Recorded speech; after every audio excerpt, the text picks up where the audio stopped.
Hello again, everyone. Welcome to another episode on Let's Talk About Us with Uche. I am your boy, Uche. As usual, if you're new to my podcast, please make sure to download, subscribe, share, like. Please share with your friends and your family. And if you're new to my YouTube channel, please make sure to like, subscribe, share, and please make sure to hit that bell notification so anytime I upload a video, you'll be the very first person to be notified. For today, I'm going to be talking about loneliness and unspoken pandemic. So I know right now everyone is associating pandemic with the coronavirus, COVID-19 going on, but there's another pandemic that's been going on for a really long time, and according to research, is actually going to get much worse. Loneliness. Loneliness is an unspoken pandemic that a lot of people seem to be quite hush-hush about. So I'm going to be dissecting loneliness and what this whole loneliness is all about and why and how we can collectively overcome it. So for anyone who is not sure about the definition of loneliness is a feeling of emptiness, is a feeling of sadness, not having friends, not having company, isolation. I do want to give a disclaimer that loneliness is not the same thing as being alone. Okay, people, when you're lonely, a person who is lonely is someone who craves company, you crave friendship, you crave relationship, but you're not able to get it, or at least not in the way that you want it to be, even though you want it, right? And a person who is alone is a person who can be alone by choice.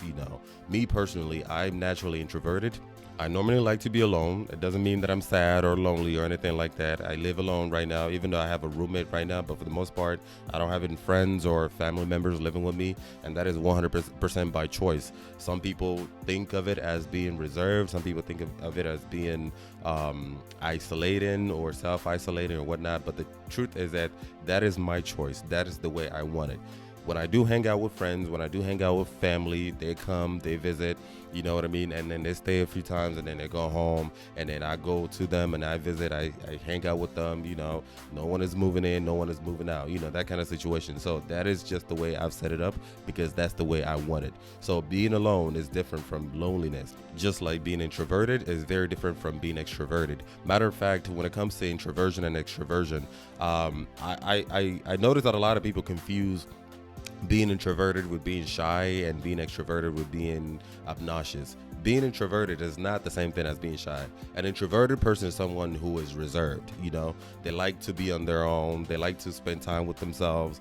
They genuinely, keyword is genuinely, love to spend time by themselves. They enjoy peace and quiet. It's not because they're shy. If you catch me in a public place, in a general place, I don't mind socializing, not a problem. I'm quite naturally charismatic when I want to be, you know what I mean? But when all that is done, I go back to my little cave and I like to be cozy. I like to relax. I like to recline back into myself. That is different from being shy. A shy person is someone who's basically has low self-esteem, is not very expressive. You want to be expressive, but you don't have the confidence. You don't have what it takes. You feel like you're not good enough for you to be your true self. You know what I mean?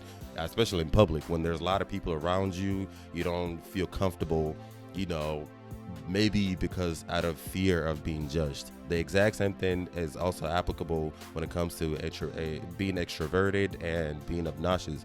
A lot of people think that being extroverted is synonymous to being obnoxious, but that's not true. People who are extroverted genuinely enjoy being the life of the party, or they can't even help it, like they're just very charismatic all the time. They're very social all the time. That's just the kind of person they are. Their activities are very energetic, that kind of stuff, like you can't miss them in the room type of thing, right? Which is different from being obnoxious and loud and just irritated. There are people who are that, and not extroverted. Those are two different things. Just like loneliness is not the same thing as being alone. There's a lot of stigma, there's a lot of negativity surrounding loneliness, but the truth is that every single one of us, we all experience loneliness, a form of loneliness at some time in our lives. Unfortunately, some people more than others. And unfortunately, some people, we don't talk about this enough. Maybe out of pride, maybe out of fear of being judged, fear of being ostracized, fear of not seeming cool enough. But the truth is that a lot more people are lonely more than you think. I have talked about geriatric loneliness, which is basically a loneliness that is associated with old age. A lot of people, a lot of older people get lonely as they get older, especially in Western world. In the Western world, where society is more individualized, it's not family based like it is in certain parts in Africa or Asia. So a lot of older people, when they get older, loneliness kicks in because kids are moved away from home. People are in college, people are working, some of their kids have their own families. A lot of these older people are retired. There's not a whole lot going on, especially for older people who are not married and or don't have kids at all. So geriatric loneliness is very prevalent. However, loneliness with old age is not the only kind of loneliness. A lot of people are lonely. I remember having a conversation about how some of the most good-looking people are actually often lonely, especially, like some of the good-looking women are often very lonely because a lot of people think that, oh, you're so good-looking, too good-looking for me, It could also be a situation where the good-looking person feels like a lot of times when people are interested in them, they're not necessarily interested in them as like the actual person, but you're really interested in their body, maybe sexually, and then when that sexual act is done, then it's next onto the next one. So there's a lot of loneliness there as well. A lot of rich people are lonely.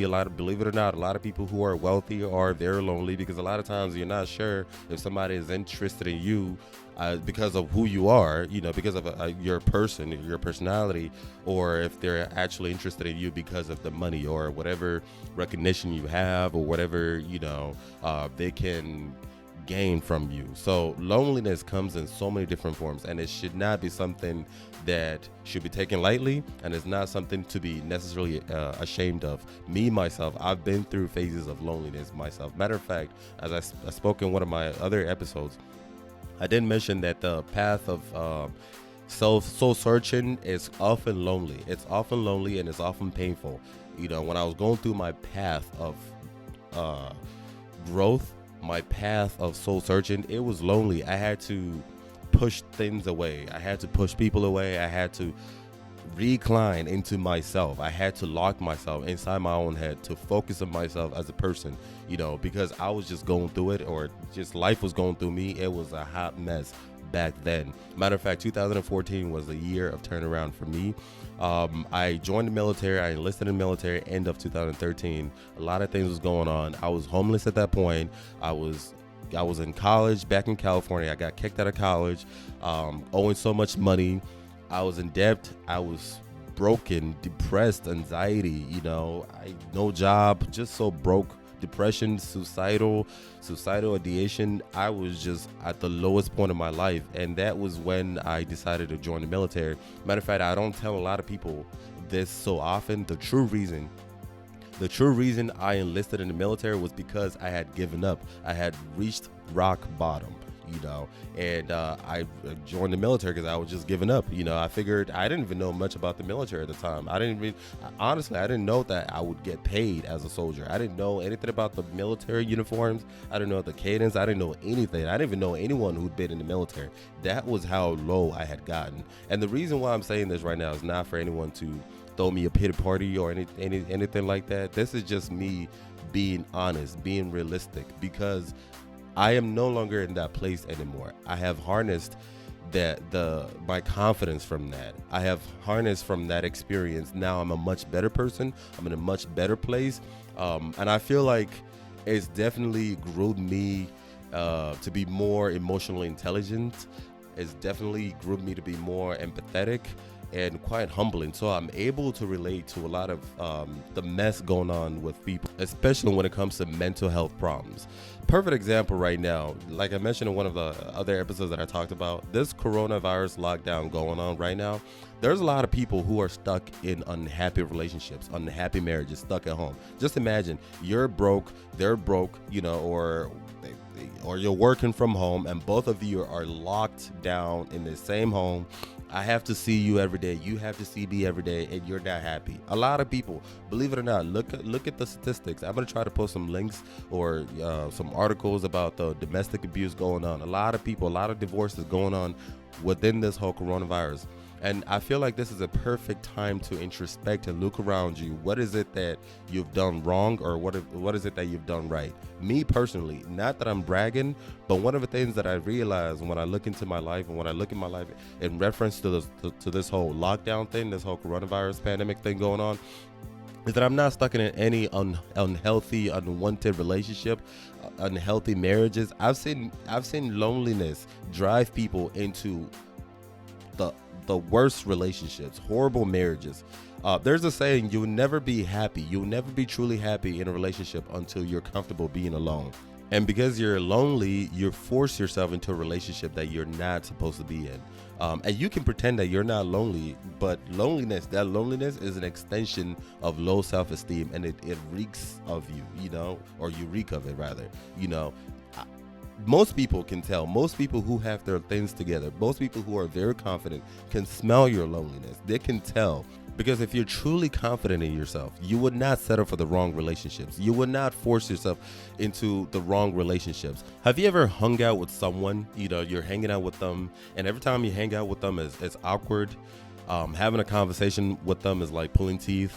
The energy is the energy is off, the vibe is off. It just feels all kinds of awkward. That person is not for you. There's nothing wrong with you not being compatible with that person. Absolutely nothing wrong with that. Some personalities are not compatible with others. That's totally okay. But it's just obvious that person is not for you, and you keep forcing yourself into a relationship with that person, even when the person distances themselves from you. And you keep trying to desperately reach out to that person. That person never takes the time to reach out to you. They don't bother to offer to hang out with you. They don't bother to ask how you're doing. They don't bother to call you, text you. They don't bother to ask, hey, you want to hang out? You want to go here? Something like that. Or every time you're trying to hang out with them, they keep, changing their plans or something like that. Sometimes it's not all about that person. It's not that person's fault either. Perhaps that person, right, knows that they are not for you and you're not for them. But you keep desperately trying to force yourself into that person's life. Trust me, dear, right? That speaks more about you than it speaks about that person. Again, perhaps that person just doesn't care about you, and that's okay. Perhaps that person is not compatible with you and they know it, and that's okay. But the fact that it's so obvious that somebody does not care about you enough to make time for you, right? And you keep repeatedly trying to force yourself into that person's life. Trust me, it is very sad. It is very sad. It's very pathetic. You look desperate. You should not be wasting your time with people who cannot make time for you. Because trust me, it doesn't matter how busy you are, right? People make time for what they care for. People make time for who they care for, right? That person that when you text them, they take 2, 3, 4, 5 days to respond. They take a whole week to call you back. If they call you back, they're not that busy. Especially when you hang out with them, they always have their phones in their hands.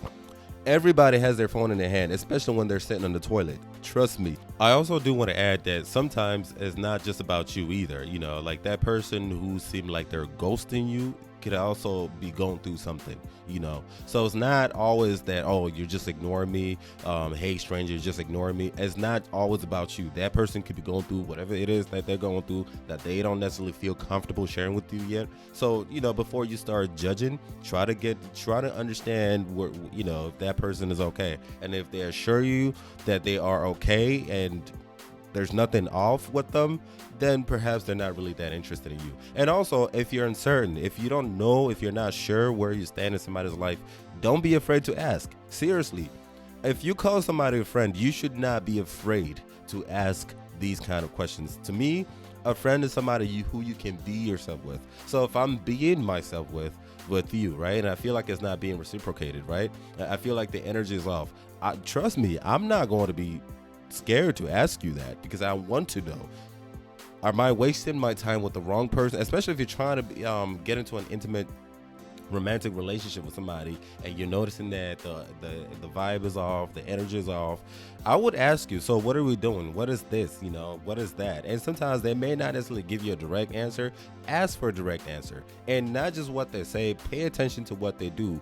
is what they're doing matching what they're saying? And if it's not necessarily matching and it's not looking good for you, then perhaps it's time for you to go, because that person is not the one for you, and that is okay. Doesn't necessarily make that person a bad person, doesn't make you a bad person. It's just that you are not compatible, and that is okay. Another thing that I do want to add is that loneliness forces you to overlook other things too, like that person's personality, right? It could be that that person actually genuinely cares for you or genuinely doesn't mind you in their lives, right?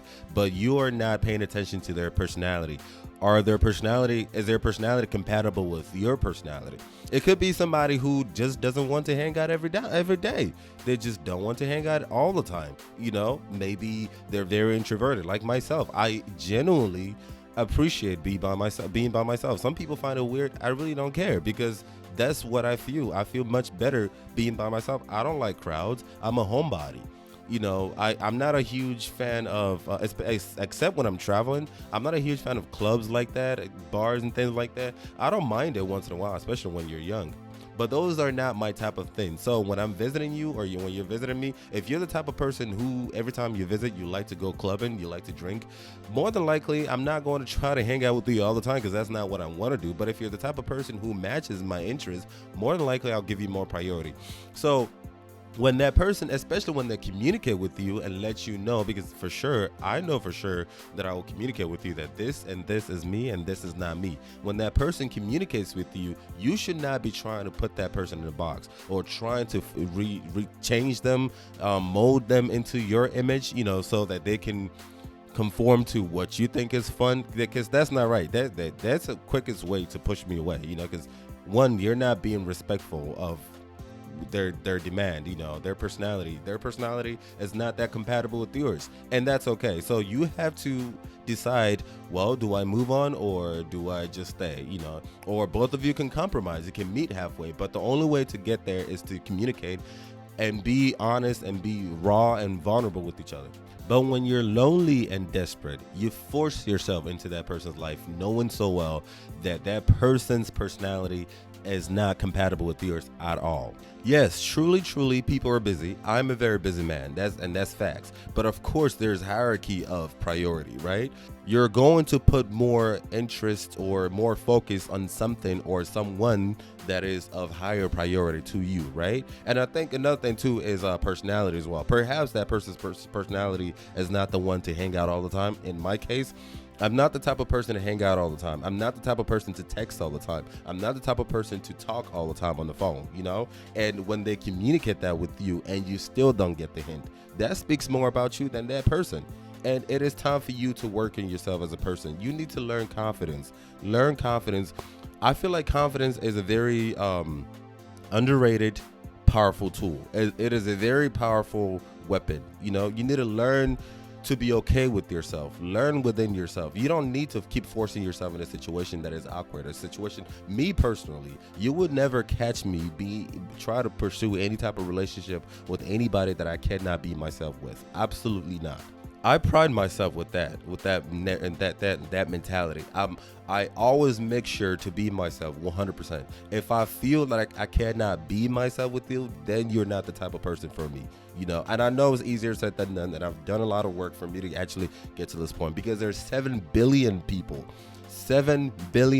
on the planet. Why in the hell would you waste your time with somebody who does not care about you? Why would you waste your time with somebody who does not see you as priority? Why would you waste your time prioritizing somebody who clearly does not see you as priority? Why would you waste your time giving attention to somebody who gives you crumbs, basically? Another thing that I notice is a lot of people are so quick to use the word friend.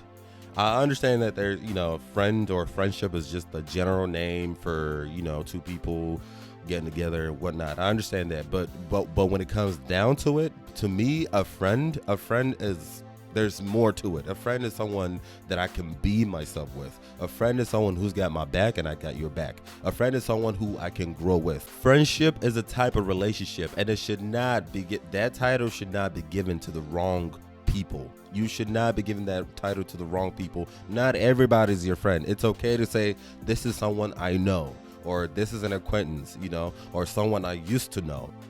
Stop giving that discount to everybody. To me, I feel like if friendship is intimate, a friend is someone I can invite to my home. A friend is someone I can go to their home and be myself. A friend is someone that they can be themselves with me. You don't feel intimidated by me. I don't feel intimidated by you. We grow together. That is a friend. That is what you should invest your time in. Friendship, real friendship. Stop wasting your time on situationships with the wrong people. You look sad, you look desperate. And last time I checked, these two qualities are very, very unattractive. Matter of fact, I've seen a lot of people who beg people to like them. This one is it just blows my mind. I try to be understanding. I try to be as patient as possible. But when you're forcing yourself into somebody's life, they've told you they're not interested in you. Or maybe they haven't said it to you verbally because they're not trying to hurt your feelings, but indirectly letting you know that they're not into you, you're not their type of person. It is time to move on. Trust me, because failure to you moving on and you keep pursuing somebody that clearly doesn't care about you, that speaks that something is wrong somewhere with you, right? And this is not trying to seem condescending at all. Remember, I've been there myself. It is a reminder that something is wrong with you. Me personally, when I have something wrong, I have OCD, okay? I'm a perfectionist. I have an inherent stubbornness. I call it inherent stubbornness, right? I can't sleep unless that thing is cleared, right? I have to try to fix it no matter what. And like I say, when you don't know where to start, Google helps, right? As quick as going to Google to type in, how do I fight loneliness? How do I be a more confident person? How do I excel in better relationships? Trust me, there are tons of information on the internet. You just need to know where to look, and it's not that difficult. It is very sad when I see a lot of young people, a lot of people in general, but especially young people that complain that they're bored or they're lonely. It is very sad, and I'm not making fun of anyone, and I'm not talking down on anyone at all. Matter of fact, me personally, the only time I ever get bored in my life, ever, is when I hang out with the wrong person. Like if I'm not feeling your energy, the chemistry is off, the vibe is off, you're not my type of person, or you the type of person that every time I hang out with you is the same activity all the time. You like to drink and just drink alone, or you just like to talk about the exact same type of conversations, or you're not assertive enough, and that's another thing too. I appreciate people who can check me when I'm out of line, but when you're going to check me, though, you might want to come with logic and reasoning, because I like to turn everything into a conversation, especially for a person who's looking for growth, a person who likes to introspect, because I love to introspect, right?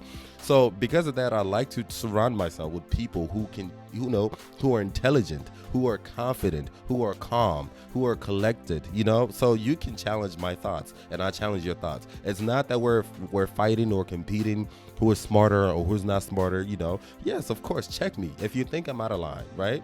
You check me, you bring your facts, you bring whatever, and then we'll discuss it, If I don't think you're making sense, I'll let you know that you're not making sense, right? And if you're out of line, best believe I will check you too, okay? And if I think you're out of line, and it turns out that I'm the one who's out of line, I will apologize and we'll move on from there. Because this is the way adults talk. This is the way adults communicate. This is the way I prefer to communicate. So I would never waste my time with somebody who is not that assertive. I would never waste my time with somebody who is not, who does not challenge my views, in a positive way too. And when I know when I say challenge sounds like an attack. I don't mean attack at all. Trust me, there's no room for negativity. There's no room for violence. There's no room for abuse in my life. I will show you the door. But if you're sitting there hanging out with the same person all the time and you don't feel like you're getting anywhere, it's just awkward. It's not for you. And the only way you're going to be able to know this is if you soul search. Again, I talked about soul search in one of my previous episodes. Soul search is looking within yourself, introspect, just dive into yourself. I know it's very difficult, but again, YouTube is so informative. You'd be so amazed at mountains of information on the internet.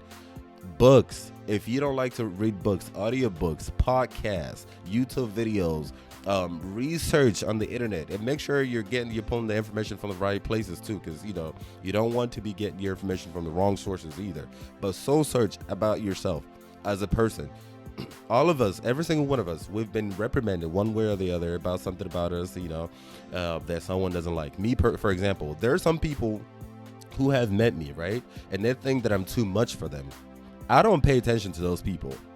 And there are some people who think that I'm too little for them. I also don't pay attention to those people. And then there are people who think that I'm just right for them. Those are the type of people that you want to pay attention to, right? Whatever it is that you are. If you think you're more extroverted than introverted, you might want to spend time with people who bring that out, who compliment you as a person. Not everybody's going to compliment you. You're not meant for everybody. Not everybody's meant for you. You pay attention to who you are, and then you pay attention to the kind of people that you're looking for in your life that can help you grow, right? Remember, I met the episode about 5 people that you need in your life to be happy. I'm going to put a link, the 5 people you need in your life to be happy. But you're not able to find the right 5 people in your life if you're lonely.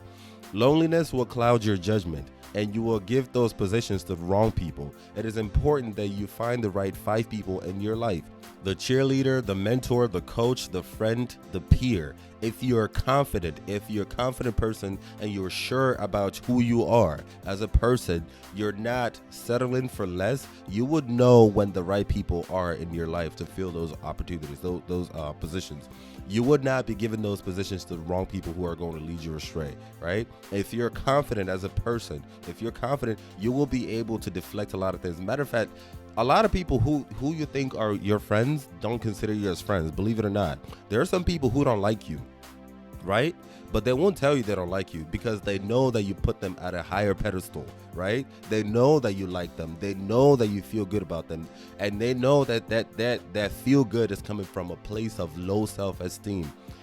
And they want you in their lives so that you can continue feeding their ego, right? Every time you're with them, it's always about them. They're always talking about how beautiful they are or how cool they are, it's always something positive about them, and it's never about you. Some of these people are very abusive to you. Some of them may put their hands on you. They may abuse you verbally.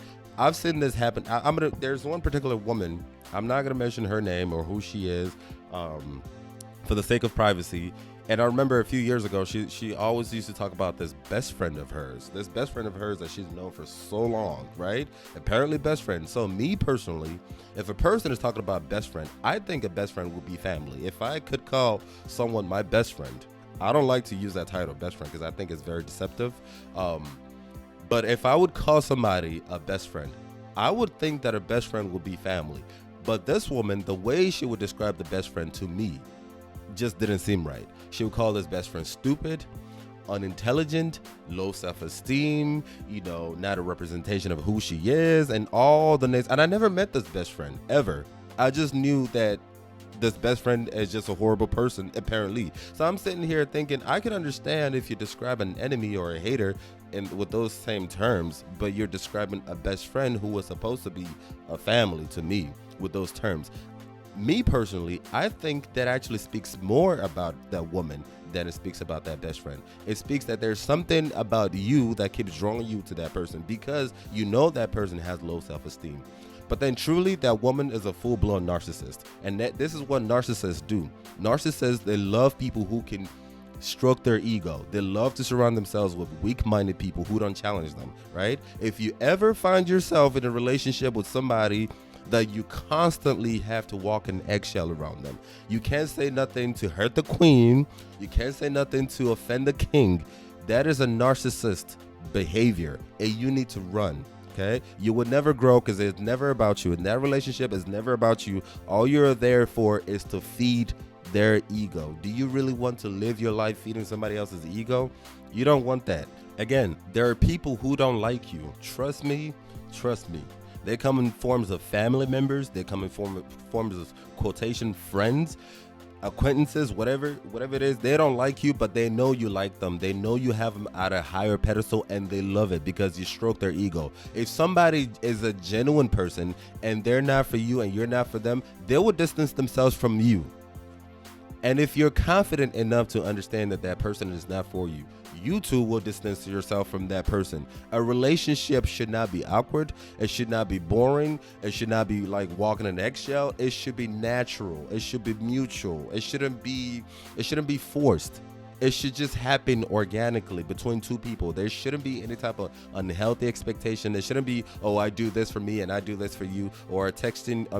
This is another thing too. A lot of people like the most the most opportune moments to be relevant in your life. Perfect example is people who wait till your birthday to text you, or who wait till Christmas to text you Happy Christmas or Merry Christmas or Happy Birthday or whatnot. From January to December, they don't talk to you. They don't take time to come see you. They don't care about if you're dead or alive. I have people who've hit me up this whole coronavirus texting, oh, I hope you're okay. On my birthday, by the way. Oh, happy birthday. And by the way, I hope you're okay with the coronavirus. Coronavirus has been happening since January. You waited till my birthday to text me of my birthday and text me about coronavirus because you're trying to kill two birds with one stone. You really don't care about me. You've never cared about me. You're just looking for that perfect opportunity for you to reinforce a relationship. Those are not your people. This is what I tell people, right? You don't judge people's loyalty if they text you on your birthday or not, or if they call you on your birthday or not. It's not all this little petty stuff, right? It is how they treat you. How do they treat you when you're alone? How do they treat you in front of strangers? How do they treat you behind your back? What are they saying in front of you, in front of strangers? What are they saying in front of you? What are they saying behind you? Those things are very, very important, and you need to pay attention. Matter of fact, pay attention to every time you hang out with somebody. Make a mental note of the relationship. Make a mental note of the vibe, the energy. Make a mental note. What are you talking about every time you hang out with this person? If you find yourself in a relationship where every time you hang out with this person, you're always talking negatively about somebody, there's always a negative vibe, there's always gossip, you're bringing somebody else down. I can understand humor. There's nothing wrong with humor. I like a little humor here and there. But every time you hang out with this particular person, it's something negative. You have to talk down on somebody else, especially somebody of the same race, ethnicity, or gender, or sexual orientation, or something like that. That is not healthy at all. You need to surround yourself with people you can grow with, people who compliment you. Because to me, if we ain't growing, we're shrinking, and I'm definitely not trying to shrink. I'm trying to elevate. They say losers talk about people, winners talk with people. Do not be a loser and settle for a second best relationship where you have to bring down somebody else's spirit in order for you to desperately remain relevant in somebody else's life, especially when that person obviously doesn't care about you. Please, brothers and sisters, please stop wasting your time. Stop wasting your life on the wrong people. Stop. You're not just wasting your time, you're wasting your life. Life is so short. There's no reason why you should be settling. You shouldn't, especially for people who are impatient. Stop wasting. When people show you who they are the first time, you need to believe them, even if they're lying. Even if it's obvious that they're lying, you need to believe them. You need to believe that they are liars. Even if they're pretending, you need to believe that they are pretenders. Stop wasting your time with somebody. And the only way you can know this is if you know who you are. Know the kind of people for you. Know who you are supposed to be with. But you can only achieve this if you know yourself. Me personally, I like to categorize people that I meet into three different categories. You have the positives, you have the neutrals, and you have the negatives, right? To me, the positives are people who add positivity to my life.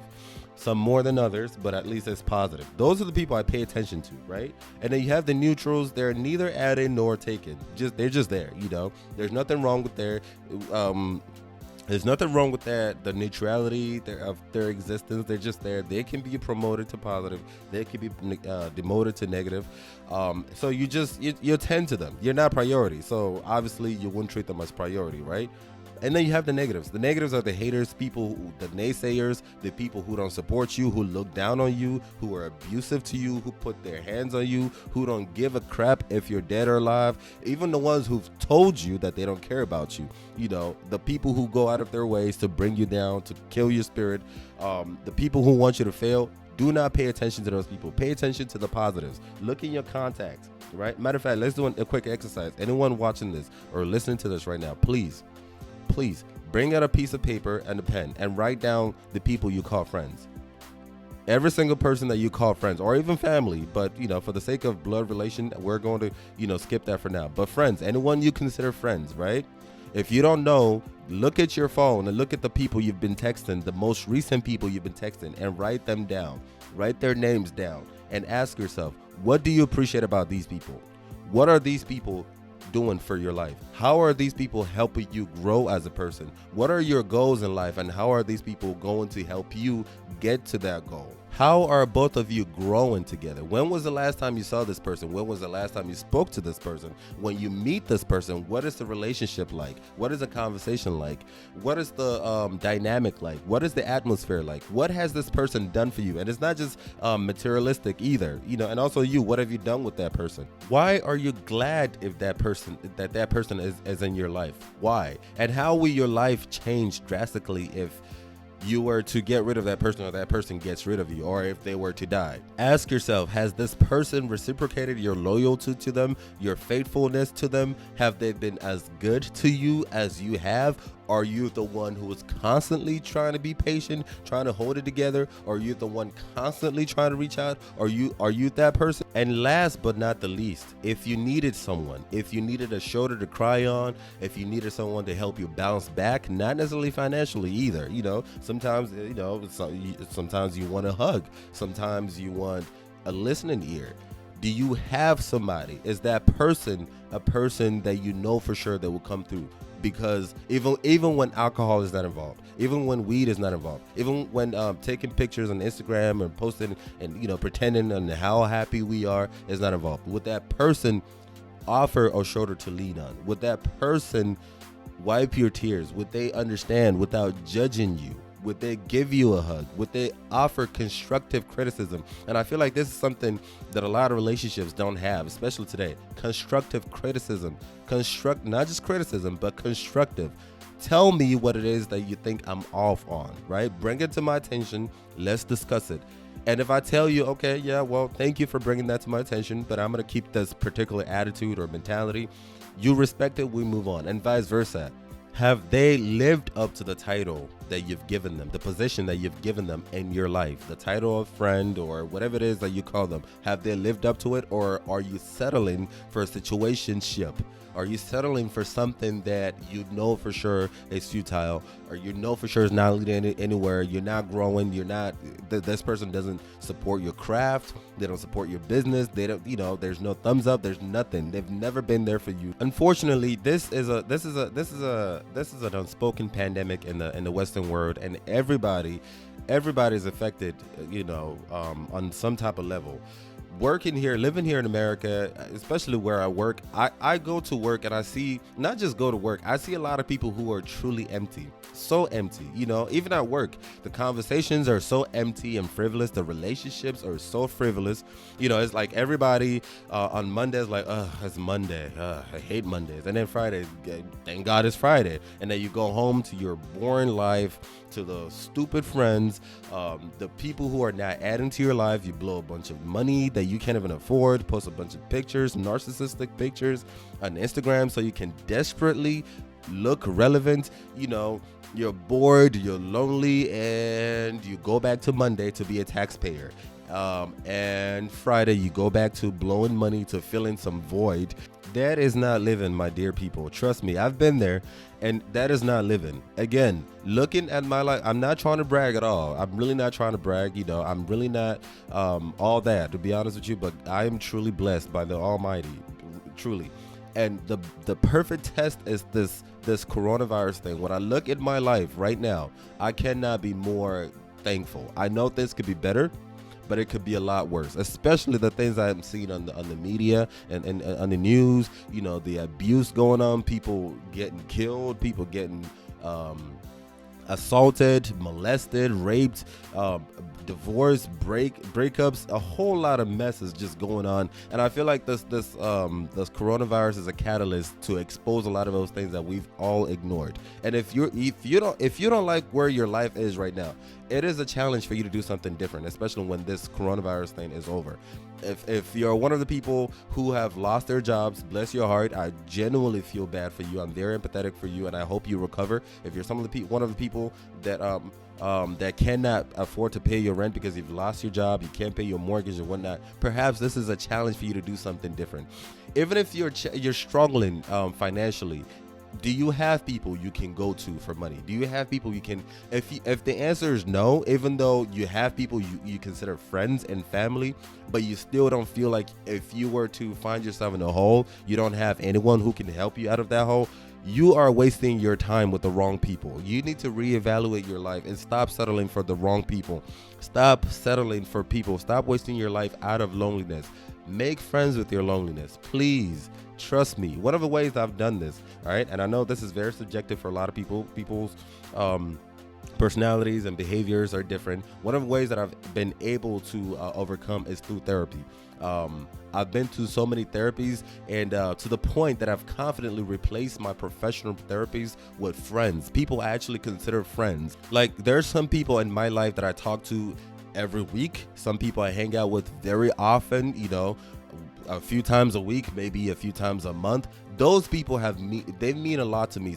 These are some of the most intelligent people that I've ever met. Like, when you talk to them, me personally, when I talk to some of these people, I'm like, damn, wow, where have you been all my life? And I know saying those things is not feeding their ego. They're intelligent enough to understand that this is literally just appreciation and not feeding anybody's ego. Those are the people I've invested my time in, and I'm truly blessed to say that I have those people. And part of the reason why I've been able to do it is by introspecting into my life, paying attention to myself. You can also do another exercise. Write down your goals. What are your goals in life? What is your purpose? Who are you as a person? Who are you trying to achieve? What are you trying to attain as a person? And what kind of people do you think you need in your life for you to bring those characteristics, their personality, whatever it is that you need to manifest your true potential? Who do you need in your life? And you focus on those people. I've been lucky. Actually, scratch that. I've been blessed enough to have those kind of people in my life. Those are the people I make more than enough effort to hang out with all the time. I hang out with some of these people every week. I hang out with some of these people once a few months. I talk to some of these people. I have some people in my life that I talk to literally every week, because talking to them is motivational. I don't like texting at all. I'm a conversationist, and when I do have conversations, I'm an in-person type of conversationist. I like to look at you in the face. I like to make eye contact. That's the kind of person I am. I don't even like phone calls, but I have people in my life that I talk to on the phone for hours, several hours. Like, when we talk on the phone, we're like, okay, dude, we're going to try to make this 30 minutes, and 30 minutes turns to 3 hours. I'm not making this up. And when you listen to our conversations, it literally sounds like a podcast. It's so motivational. I inspire these people inspire me. We motivate each other, and every single time I'm done talking to these people, I feel like a brand new person. I'm not making this up. I swear to God Almighty, this is not cliche. These are the people I invest my time in. I invest my energy. These are the type of people that I will get on the plane to another continent for. These are the people, right?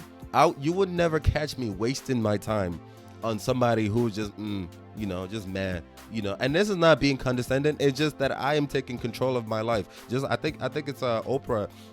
Oprah said this. I don't know who said this, but you are the CEO of your life. You have the power to hire and fire anyone. You have the power to promote and demote anyone. Stop hiring the wrong people for the position. Stop demoting the wrong people. So like I said, therapy definitely works. I've been through so many therapies, professional therapies, that today I don't go to any professional therapist as of today. And the reason is because I have been blessed enough to replace my professional therapies with more intimate relationships. People I call family, people I call friends, that they provide not even the exact same type of therapy, but even better, like a heavier dose of therapy. And I feel genuinely happy. I feel genuinely content with my life deep inside my soul, knowing that I have these people. And you don't need many. All you need is just one, at least one person, the more the better. But you need to invest in quality relationships, not quantity. Trust me. And this is part of the reason why I had to get rid of Instagram and Facebook. I used to be popping on Instagram. I used to be popping on Facebook.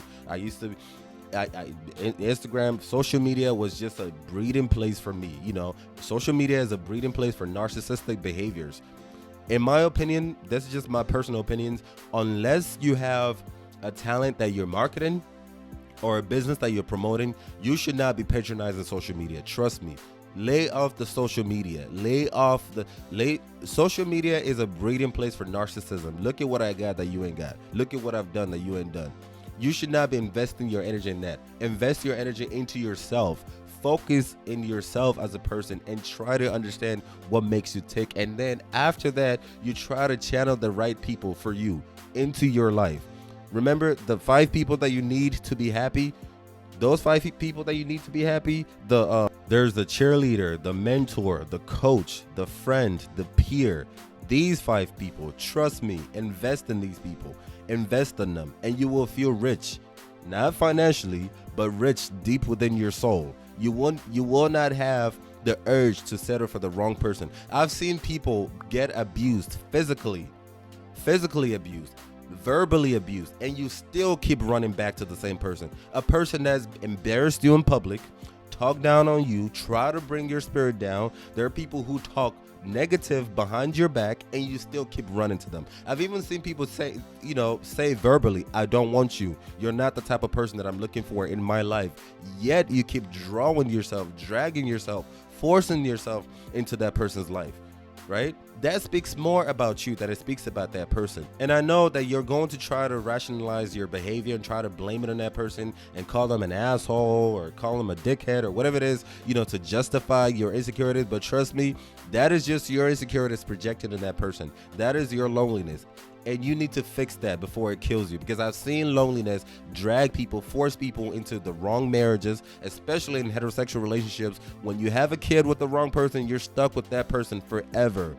And that kid suffers because that kid is not born out of true love. It's not born out of genuine interest. And that kid suffers and you're perpetuating that brokenness. You need to heal, especially for heterosexuals who are looking to get married someday, procreate, have a bunch of kids. You need to heal from your brokenness so that when you have kids, your kids don't have to heal from you being their parents. Again, whatever mental health issues that you have, whatever, not just mental health, but I'm just going to be focused on the mental health right now for the sake of this episode. Whatever mental health that you have, whatever mental health issue that you have, you need to work in yourself to heal, to be a better person before you bring a kid into this world. If not, you're going to pass that brokenness down to that kid. That's why it's called generational curse, right? You're cursing that kid without even realizing it, because you have not healed as a person, and you're bringing in a child into this world out of loneliness. Again, please do that exercise. Get your phone contacts. Look at the last couple of people that you've texted or hung out with or whatever it is, and write them down and ask yourself, what are these people doing for you in your life? And be honest and be raw. Just be honest. It may be embarrassing, but just keep it real. You can't cheat yourself. What purpose are these people serving in your life? How are they helping you achieve your goals? Do that exercise and be honest, right? If they're not adding to your life, they gotta go. If they're not adding, they gotta go. If you're not growing, you're shrinking, and your priority should not be shrinking, right? And it's okay if that person is not necessarily negative in your life. It's okay if that person is neutral, right? But you treat them in accordance to that neutrality. You don't try to force them into your life. If that person does not see you as priority, you should not see them as priority. It's just that simple. Again, if you're lonely, just know that you're not alone. It is a problem, yes, but you're not alone. This is quite normal. It's quite natural. Unfortunately, this is something that is very common, especially in the Western world. It's bound to get worse. I remember reading this book, Love Sense. If you have not read it, please, I recommend to read it. It's a very informative book. You have to read it with an open mind. It just talks about love, definition of love, relationship dynamic. But in that book, Dr. Sue Johnson, I think that's the author, she did mention in the very last chapter, even if you're not going to read the book, I recommend to read the last chapter. She did mention about how loneliness and disconnection, lack of connection, has become an epidemic in the Western world. It's sort of like the Western world, we've traded civilization for loneliness, for brokenness. People are so disconnected more than ever, and this is bound to get worse. It almost makes you question the true definition of civilization. How are we civilized? How are we some of the most civilized people, yet we're so broken? It's like everyone is a walking taxpayer. That's it. You wake up on in the morning, Monday morning. You go to work. You drive to work. Work with a bunch of people you don't really care about. Do a job that you don't really care about like that. And I know this is not everybody, but a lot of people are like this. And if this applies to you, it is time for you to change your fate. And don't take this the wrong way. This is not condescending at all. I know it sounds like I'm yelling, but trust me, this is actually, I'm in a good mood. Actually, matter of fact. But seriously, I've been there myself, so I know what it feels like. It hurts. I've had depression. I've had anxiety. I've had loneliness. I've had low self-esteem. I come from a very dark childhood, very dark. I've been suicidal, been there, done that. But I had to grab life by the horns and just steer it to the right direction. 2014 was my year of turning around. I figured if I was going to die, I might as well die trying, So I grabbed life and I just kept running with it, and I've just been running with it. And I've made a lot of mistakes. I've said a lot of things, done a lot of things that I'm not proud of, and I own to my mistakes. And this is why it is extremely important that you surround yourself with the right people, people who are going to see your mistakes and call you out on those mistakes. This is why me personally, I only like assertive people. In my circle, that is one of my biggest rule. You have to be assertive. And I don't think a lot of people understand what I mean by assertive. Assertive does not mean to be obnoxious. An assertive person is someone who is confident, someone who is direct, right? Those are the only type of people I like in my life. That's it. If that's not you, and the reason why I like assertive people, people who are confident, who are direct, is because I am assertive. I am very stubborn, and I need somebody who can check me when I'm out of the way, when I'm out of the line, right? And as assertive is not someone who is cocky or arrogant or no. Someone who is confident is not a competition. I'm not competing with you, right? I'm not trying to seem smarter than you. You're not trying to seem smarter than you. I'm not trying to be better than you. You're not trying to be better than me. I'm trying to grow as a person, and I'm guessing you two should be trying to grow as well, and we should all grow together. That's always my number one rule. You have to be assertive, right? Assertive person is not somebody who's always loud. Assertive can be manifested in so many different personality types, believe it or not. Assertive person is not a dominant person.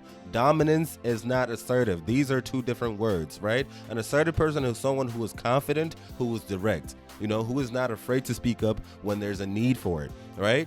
That's my number one rule. My second rule is you have to have common sense. I understand that common sense is subjective. Certain things are not necessarily common sense to certain people, and I think it also deals with culture and personal values and geographic locations and things like that. But for the most part, certain things are common sense. And the next thing that I have to have, or somebody has to have, to be in my circle, is being open-minded. Open-minded people are naturally curious. They're naturally curious. They're naturally looking to absorb positive information. You have to be open-minded. There's nothing more irritating than talking to somebody who doesn't give a crap about what you have to say. They're just waiting for you to finish so they can interject their BS. It should be a conversation. I am a conversationist. Again, everyone who knows me on a personal level knows that I'm not a huge fan of texting, especially when it's frivolous. If you and I were texting back and forth and you text me, hey, what's up? Chilling, bored, time will come, I will permanently ignore you. Trust me. I'm not a huge fan of texting. I'm not even a fan of talking on the phone. But when it comes to in-face conversation, I am more than down to have an open-minded, face-to-face conversation with you, eye contacts included.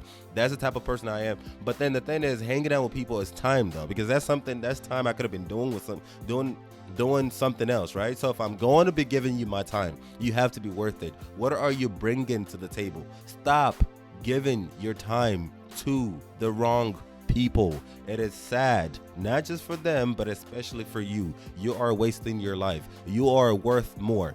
If you're lonely, if you have low self-esteem, that's okay. It's normal. This world, there's a lot of brokenness. A lot of people in this world suffer from a great deal of brokenness, and that is quite normal, unfortunately. But you can get help. I'm gonna try to attach some links to some articles and possibly some TED Talks on loneliness that you can watch. That's a perfect start, for anyone who's trying to turn their lives around, please. And if you have any concerns or questions or even more information, you can hit me up, send me me an email at letstalkwithuche@gmail.com. I'll be more than happy to respond and even share more personal stories on how I was able to turn my life around. Again, as a kid, I had an extreme low self-esteem. The key word is extreme, not just low self-esteem. It was bad. I came from a place of darkness, abuse, and people who know me, who grew up with me, who saw me as a kid, they can attest that I have a complete 180 right now. You know what I mean? But that did not happen overnight. There was a lot of trial and errors, especially when you don't really have a lot of people to look up to. I was blessed enough to meet with people in my life as I was growing, and they were, point me in the right direction. I'm very lucky to have those people. Truly, truly, I am, right? But that didn't happen overnight. I made a lot of mistakes, a lot of trial and errors, did a lot of things that I shouldn't have done, been to a lot of places I shouldn't have been to, said a lot of things I shouldn't have said. But I've learned from my mistakes. I learned and I've grown, and I continue to grow because it's, growth it's a constant thing, right? And this is why I'm making this particular episode, so I can give back. This is my way of giving back. So if you need more pointers, or you just need me to elaborate on some of the things, some of the tactics that I've employed to change my life and turn my life around, please hit me up, and I'll be more than happy to share with you. Mind you, my life is not perfect. I'm far from perfect. I don't consider myself anything special. I am just a guy that's been through a lot of messed up experiences that have shaped my mind, that have shaped my perspective, that I like to think that I'm more aware and more mature. This is the end of this episode. So thank you very much for tuning in. For everyone who supported me, truly, I appreciate it. Everyone who's been sharing my videos, sharing my podcast, giving me a thumbs up, I really do appreciate it from the bottomless part of my heart. Trust me, my friends, my family, everybody, thank you so much. Please keep sharing, keep subscribing, keep liking, keep downloading. Please share with your friends, share with your family. Visit my website, www.letstalkaboutus.org. Visit my social media pages. Facebook is Let's Talk with Uche. Instagram is Let's Talk with Uche. Please follow me for any updates. So every time that I upload any episode, you will be notified right away. Thank you very much, and I'll talk to you guys in the next episode.